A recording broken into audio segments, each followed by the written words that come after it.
So they were taken in lorries or trucks, like road trains. It's all covered in canopies. So we're all put in there and taken away to this place called Torit. So South Sudan has 3 main regions. So we've got Equatoria, which is there's Upper Nile, there's Equatoria, and then there is Bahr Ghazal. So we come from Equatoria, so that's where we come from, which is in the southern part of South Sudan now, and is bordering Ethiopia almost to the east, Uganda to the southwest or south, and then Kenya to the south, pretty much southwest as well, southeast rather. And that journey obviously was a long journey. It took us about a day to get to this place called Torit. And when we were there, we were also subjected at the time also.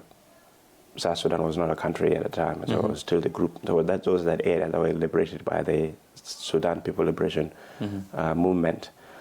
So what has happened during that time also was that we were subject to a lot of bombardment, like aerial bombardment from the government of Khartoum then. So be sending bombs, planes flying over a city or town, and then dropping bombs on us. And of course, that has always terrified most of us.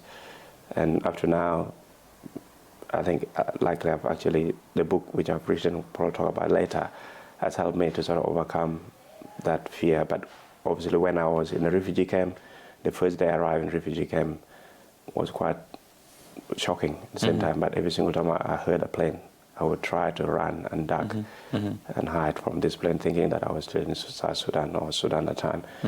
But certainly it wasn't easy. And in fact, we were so many of us, so many young people. I think at that time I was probably about 8 years old, maybe even 10.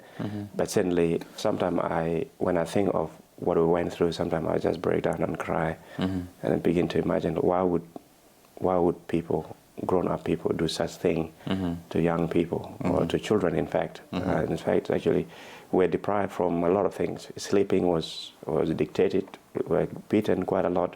We didn't have anything to sleep on. Most of the time, we sleep on the floor. Blankets, we didn't have blankets. We had Haitian bags that were used to sort of as blankets for us to sleep on. In average, I think we slept maybe 3 to 5 hours maximum every night. And most of the time when we were being woken up, like this army would storm into this building where we were sleeping and start beating people up.